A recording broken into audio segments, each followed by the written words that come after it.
Olá, concurseira, olá, concurseiro, dando sequência aos temas de direito constitucional, estamos aqui analisando a organização político-administrativa do Brasil, né? Na aula passada, indo ao quadro, eu falei para vocês que vivemos numa República Federativa do Brasil, né?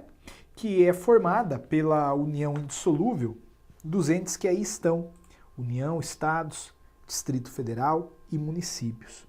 A gente conversou sobre isso lá na aula passada. Eu disse para vocês que os quatro, a União, os Estados, o Distrito Federal e os municípios, têm autonomia, os quatro, tá? Isso é liberdade, liberdade que se desenvolve dentro de limites traçados pela soberania, que é um atributo da República Federativa do Brasil. Pode cair sim, isso está no artigo 1º, que faz parte do seu edital, tá? Agora, temos que também lembrar que há uma confusão, né, entre República Federativa do Brasil e União, e eu não posso deixar assim de me sensibilizar com toda a beleza por detrás desse quadro, né? Eu mostrei para uma pessoa aqui da prova e falou: Antônio, mas é um coração que você desenhou aí, aula de biologia, né? Enfim, importa o que está por detrás desse desenho, né? Muito bem, vimos aí que Brasília é a capital federal, os territórios pertencem à União e a sua criação, incorporação ao Estado e tudo mais, depende de lei complementar. Expliquei isso lá na aula passada. Criação de estados e municípios pressupõe divisão, desmembramento, fusão, incorporação, as categorias aí foram mencionadas, e aí veio aquilo que é de maior chance de cair, né? O procedimento para a criação dos estados. Em primeiro lugar, a gente faz um plebiscito, que é uma consulta popular antes da lei ser criada, antes de a medida ser implementada. Plebiscito que envolve a população diretamente interessada. Se não, fim. Se sim, manda-se o negócio para o Congresso Nacional, a fim de que ele faça, né, uma lei complementar, querendo. Ele não é obrigado a fazer a lei complementar, a gente já compreendeu isso lá na aula passada, tá? É bem importante isso daí, pessoal, vocês fiquem muito atentos, muito atentas a essa disposição toda que aí está, beleza? Então, agora a gente tem que estudar o processo, ou o procedimento, como queira, para a criação de municípios. Eu disse para vocês lá na aula passada que, por incrível que pareça, e há uma lógica para isso, o procedimento de criação de municípios é mais complexo. Você vai entender já já por quê. Então, vamos aqui ao procedimento para criação de municípios. Procedimento para criação de municípios. Então, segundo o artigo 18, parágrafo 4º, os municípios são criados da seguinte maneira. Primeiro, a gente cria uma lei complementar. E quando cai lei complementar, você tem que manter os olhos bem abertos. Pelo Congresso Nacional, então tem que haver uma lei complementar do Congresso Nacional, dizendo qual é o período em que os municípios podem ser criados. Tá? Perceba, a gente tem que fazer uma lei federal. Tá? Uma lei lá do Congresso Nacional, dizendo qual é o período em que posso criar os municípios, qual época do ano posso criar os municípios. Antônio, qual época do ano eu posso criar os municípios? Não tem resposta porque essa lei complementar até hoje não foi criada. Não fizeram essa lei ainda. A exigência de ter uma lei complementar, dizendo qual é o período, é de 1996. Tá? Mas desde então não fizeram a lei. Então a gente não sabe dizer quando é esse período, quando seria esse período. A ideia, contudo, é a seguinte: a gente tem que considerar que muitos políticos estavam disputando prefeituras uns com outros, e dado um confronto assim eterno entre a eleição, sair eleição, estou disputando com você, blá blá blá, muitos estavam chegando a um acordo do tipo: escuta, vamos parar de brigar? Vamos dividir o município, eu fico com uma parte, você fica com outra. Isso, estão dizendo capaz, não acontece. Olha, teve político que quase dividiu um estado no Brasil, o Maranhão, né? Imagina o que não se faz em municípios pequenos, né? Eu sou de município pequeno, sei como é a realidade política do local. Então a ideia da Constituição foi criar uma lei complementar federal dizendo em qual período podemos criar e, por consequência, em qual período não podemos criar, a fim de evitar esse tipo de criação oportunista de município, tá?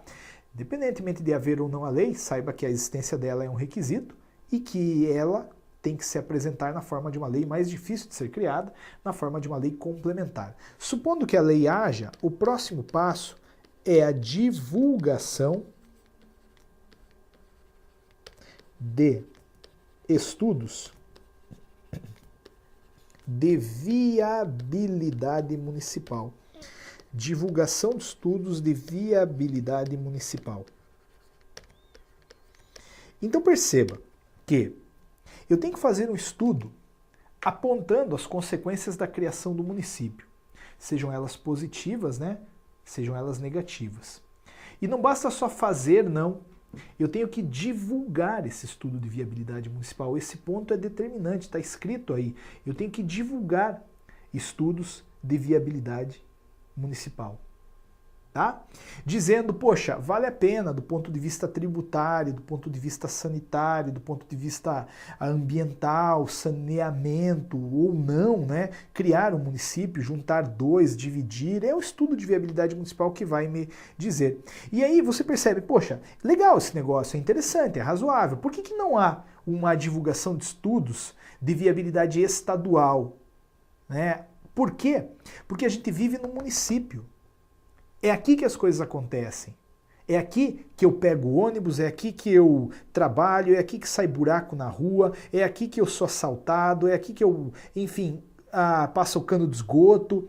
É no município que as coisas acontecem. Por isso, inclusive, que o procedimento para a criação de municípios é mais complexo que o procedimento para a criação de estados. É no âmbito do município onde a gente sente o impacto da política pública. Concorda comigo? O Estado é uma coisa assim muito ficção, né? Tá por aí, Minas, São Paulo, Paraná. Agora Belo Horizonte, é aqui que eu moro, né? É aqui que eu tenho minha casa, aqui que eu vivo. É importante, então, que a gente bem pense a criação de municípios. E bem pense a partir dessa divulgação, porque como eu disse, né? Não adianta eu fazer e engavetar.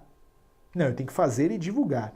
Porque quando eu divulgo, aí o povo, ou melhor dizendo, a população diretamente interessada, pode votar no plebiscito. No plebiscito envolvendo a população diretamente interessada. Então é tal qual no Estado agora, né? O plebiscito envolvendo a população diretamente interessada. E aí eu digo para vocês, como disse lá, se a população diretamente interessada, aqui compreendida como os eleitores da cidade, né, que vai ser dividida, desmembrada, fundida a outra, disserem não, acabou. Acabou. Agora, se disserem sim, aí a gente vai para a lei estadual. Lei estadual. Lei estadual que instrumentalizará a criação daquele novo município.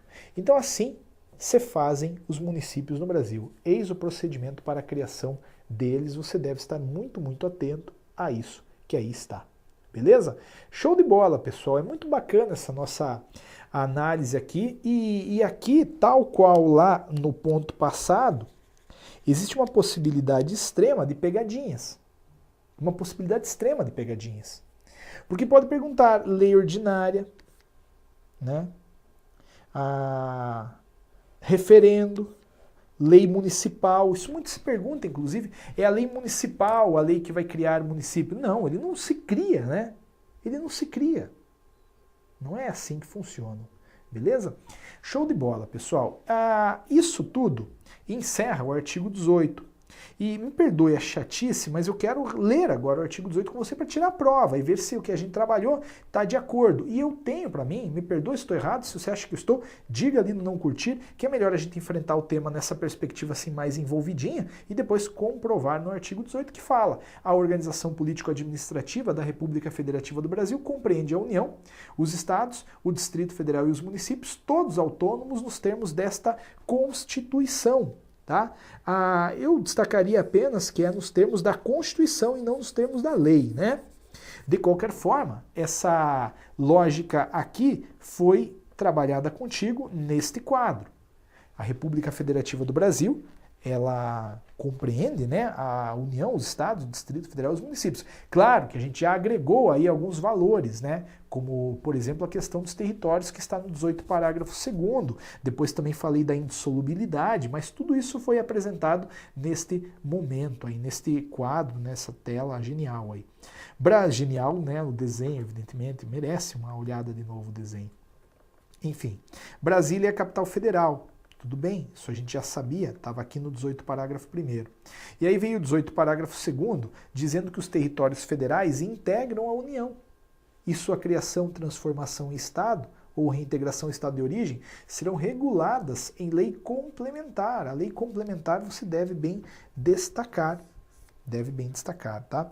Hoje em dia, como eu afirmei na aula passada, não existem mais territórios. Os últimos territórios eram Roraima, Amapá e Fernando de Noronha. 2 foram transformados em estados, um foi incorporado ao outro e o negócio não há mais no Brasil.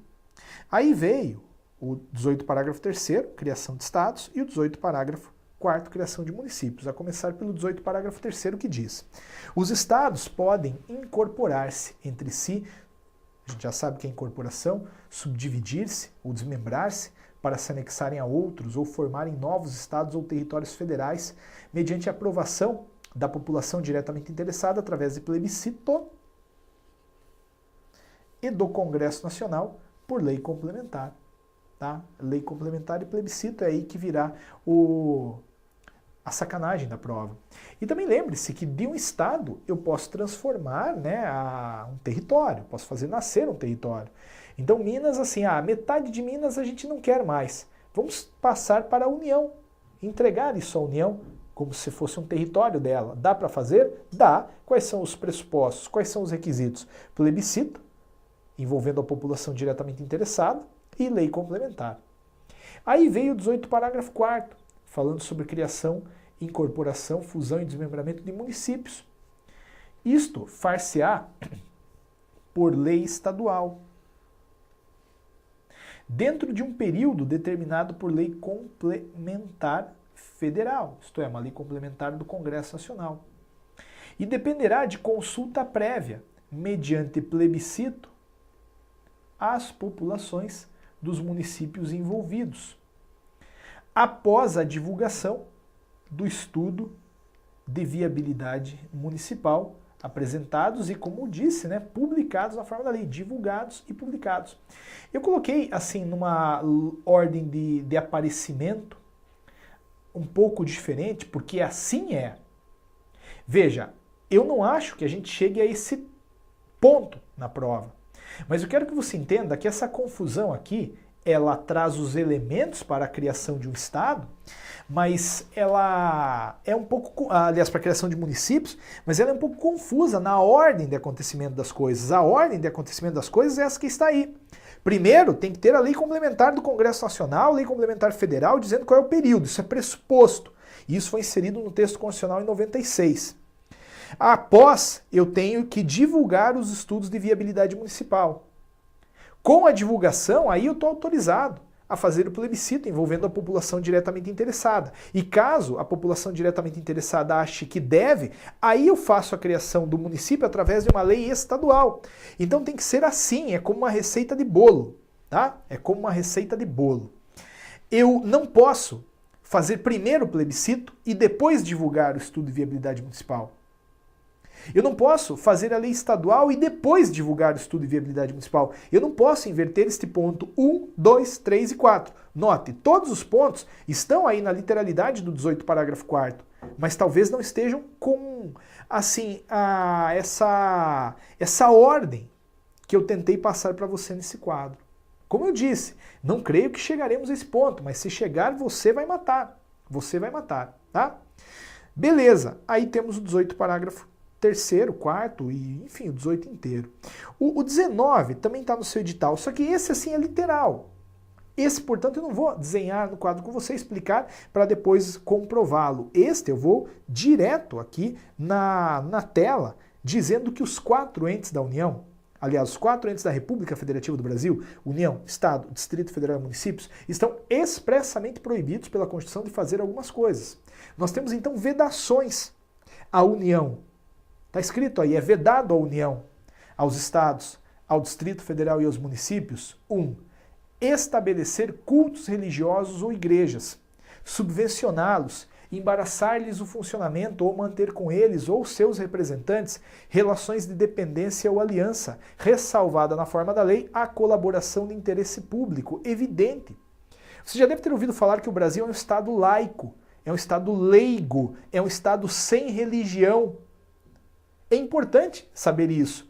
E essa laicidade estatal decorre desse artigo 19 que fala: é vedado à União, aos Estados, ao Distrito Federal e aos municípios, 1. Estabelecer cultos religiosos ou igrejas. Não pode. Você vai inchar assim, a Igreja de Belo Horizonte, né? A Belo Horizonte salva, Minas salva. Não vai haver. Uma coisa é o Estado, outra coisa é a Igreja. Faz muito tempo que houve uma dissociação entre uma e outra, tá? A Vaticano é outra coisa, né? Estado e a Igreja ao mesmo tempo, mas é um ente anômalo, no sentido de atípico, evidentemente, tá? Não é a regra. A regra é que hoje em dia está bem marcado, num cenário mundial, a diferença entre Estado e religião. E no Brasil isso veio muito bem consagrado aí. Então a gente não pode ter um Estado, digo, uma religião oficial, tá? E por isso a gente não pode subvencionar os cultos ou igrejas, ou embaraçar-lhes o funcionamento. Quer dizer, a gente não pode, assim, prejudicar e nem também se aproximar muito. Não podemos manter relações de dependência e aliança com tais igrejas, ou então com seus representantes? Claro que não. Agora, é óbvio que há uma ressalva aí, que é a colaboração no interesse público. Vamos pensar. Belo Horizonte decide fazer uma campanha de vacinação. E aí entende que o melhor lugar para fazer a campanha numa determinada comunidade é no salão paroquial de uma igreja. Veja, eu não estou falando daí de a proximidade entre a igreja e o Estado movida pela religiosidade que está por detrás da igreja. Eu estou falando em oportunidade. Poxa, é interesse da igreja, com sua missão, né, a cuidar da sociedade. É interesse do Estado também. Eu tenho a vacina, você tem o pátio, vamos juntar uma coisa com outra e pronto. Surge aí uma colaboração de interesse público. O 19, inciso 1º, é muito simples, tá? O 19, inciso 2, diz que é vedado aos 4 recusar fé aos documentos públicos, mas é evidente. Então você está andando em Belo Horizonte e aí um guarda, um PM, para e te pede um documento. Aí você vai lá e apresenta o RG pro guarda, né? Fala, não, esse daí não serve. Mas como que não serve, meu amigo? Foi emitido pelo poder público. O Estado me deu. Você não pode recusar fé ao documento público, tá? E aí também cuidado com esse terceiro, porque muita gente lê e acha que ele é redundante, mas não. Está escrito que, vamos ler, é vedado à União, aos Estados, ao Distrito Federal e aos municípios criar distinções entre brasileiros ou preferências entre si. Muita gente acha que o criar distinções e o preferências estão se referindo ambos ao brasileiro, mas não estão. Não estão. Você tem que ler em 2 orações distintas. A primeira diz, é vedado à União, ao Estado, ao Distrito Federal e ao município criar distinções entre brasileiros. Para por aí. Então, assim, você nunca, jamais será a duquesa de Belo Horizonte, né? O comendador de Belo Horizonte, o conde de Minas Gerais. Não vai ser, porque é vedado aos 4 criar distinções entre brasileiros. Distinção é assim, poxa, é algo assim, nossa, eu vou te dar um título, né? Você é o fulano de tal, né? Algumas cidades até dão, assim, por decisão do próprio povo, normalmente, da Assembleia Legislativa, um título de cidadão honorável, né? Honorável, honorário, sei lá. Mas isso não confere uma vantagem à pessoa. Ela não passa a ser de uma realeza, de uma nobreza, isenta de obrigações que incidem para a patuleia, para a gente, para todo mundo, né? Eu tenho até as minhas ressalvas contra esses títulos, aí, mas que seja, né? Vamos lembrar que é vedado aos 4 criar distinções entre brasileiros. Aí você começa a ler de novo. É vedado à União, aos estados, ao Distrito Federal e aos municípios criar preferências entre si. Então você percebe que o si, ele não está se referindo ao brasileiro, não. Ele está se referindo à União, ao Estado, ao Distrito Federal e ao município. É vedado aos 4 criar preferências entre si. Então, o Estado de Minas não pode criar uma simpatia exagerada por Belo Horizonte. Não pode preferir Belo Horizonte a outra cidade. Assim como a União não pode preferir Minas a outro estado. Essa é lógica, a gente não pode, dentro desse pacto federativo, né, dentro dessa nossa aliança que fizemos, tratar um melhor que o outro. Mas Antônio, tem aqueles negócios lá de incentivos fiscais, aquilo é outra história, não cai na prova, ao menos na minha matéria, noções de direito constitucional, e receio que até nas outras não caia, né? Aí, assim, é algo a pensar mais criticamente, com base em outros fundamentos, blá, blá, blá, blá, não quero saber. A gente vai levar para a prova a literalidade do artigo 19, que diz: é vedado à União, ao Estado, ao Distrito Federal e aos municípios criar preferências entre si, ou distinções entre brasileiros, ou recusar fé aos documentos públicos, ou então estabelecer cultos religiosos ou igrejas, subvencioná-los, embaraçar-lhes o funcionamento ou manter com eles ou com seus representantes relações de dependência ou aliança, ressalvada na forma da lei a colaboração de interesse público. E aí, a gente já viu então do nosso edital a parte da organização dos poderes, né? O Legislativo, já vimos, o 44 ao 47 e o 59, Poder Executivo 7683, Judiciário 92 a 100, acabamos o 18 e o 19. Eu vou dar um salto agora lá para a parte introdutória do seu edital. E me perdoe se ir e vir, tá? Eu creio que é melhor o enfrentamento da matéria dessa maneira. Eu creio que a gente está trabalhando aí temas estratégicos para chegar em temas talvez de reflexão mais crítica. E também eu não gosto de começar pelo artigo 5º, por exemplo, porque ele é muito longo em sua exposição, e aí a gente vai ficando agoniado, Antônio, está passando tempo, e você não falou ainda do artigo 5º, coisa e tal, blá blá blá. Então a gente fez dessa maneira, tá? Me diga aí se está de acordo com o que você espera ou não. Então vamos lá para os princípios fundamentais. Os princípios fundamentais. E você vai inclusive notar que uma parte dessa aula aqui de Organização Político-Administrativa do Brasil confunde-se com a parte dos princípios fundamentais que estão lá no artigo 1º ao artigo 4º da Constituição. Então vamos a eles, tá? Vejam só. Ponto, só vou pegar o número do ponto, é o ponto número 7, não 8. Princípios fundamentais. Princípios fundamentais. Vejam, há no Brasil um artigo 1º da Constituição, um artigo 2º, um artigo 3º e um artigo 4º. Tá? Lá no texto constitucional estão esses 4 primeiros artigos. Esses 4 primeiros artigos foram inseridos num título 1 chamado Princípios Fundamentais. É, assim, aquilo que mais, talvez, interessa, né, é relevante aí à República Federativa do Brasil, em sua organização ao menos. O artigo 1º trata dos fundamentos da República Federativa do Brasil. O artigo 2º trata da questão da separação de poderes. Separação de poderes. Poderes, não deu errado aí, separação de poderes. O artigo 3º, ele trata dos objetivos da República Federativa do Brasil E o artigo 4º fala em princípios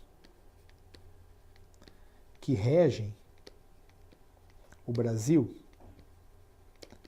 em suas relações internacionais. Princípios que regem o Brasil em suas relações internacionais. Muito bem. Qual que é a lógica por detrás desse meu mapa aí?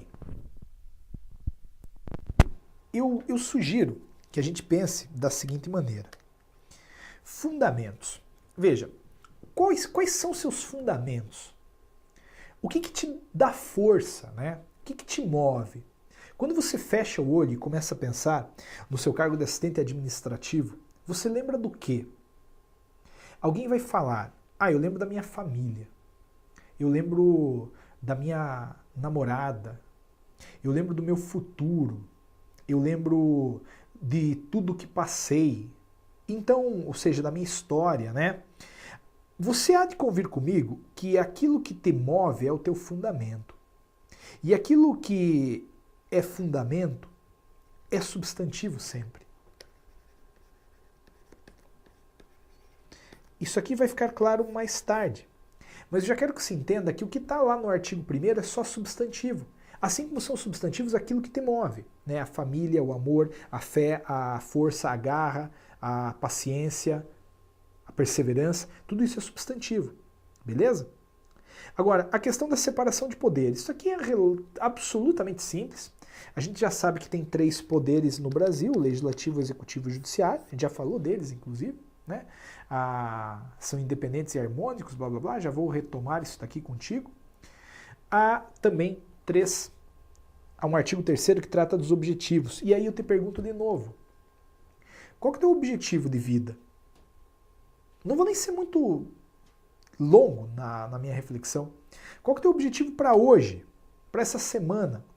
Antônio, vencer a parte tal do edital, resolver um número X de questões, né? Para a vida, casar, passar no concurso, ter filho, construir uma casa, criar cachorro, sei lá, aprender, jogar, enfim, pôquer, sei lá. Cada um tem um objetivo e todo objetivo pressupõe uma ação, pressupõe fazer alguma coisa, e fazer alguma coisa pressupõe verbo. A gente vai ver que os objetivos vêm todos consagrados na forma de verbo, construir, erradicar, promover, enfim. Eu quero lembrar contigo que, segundo o artigo 5º, aliás, segundo o artigo 1º, são 5 os incisos que lá estão. Tá? São 5 os incisos do artigo 1º. Se você lembrar esses 5 incisos e lembrar que o artigo 3º todo vem construído na forma de verbo, você deduz os princípios que regem o Brasil em suas relações internacionais. Não vai fazer muito sentido agora, mas, por exemplo, a concessão de asilo político. Se você já tivesse lido o artigo 1º, você ia falar, não está lá no artigo 1º. Também não falamos em um verbo no infinitivo, né? Promover, erradicar, blá blá blá. Então só pode ser o quê? Um princípio que rege o Brasil e suas relações internacionais. Esse pensamento, esse método vai nos guiar na próxima aula e lá fará mais sentido do que fez aqui. Minha amiga, meu amigo, obrigado, um grande abraço, te vejo lá no próximo encontro.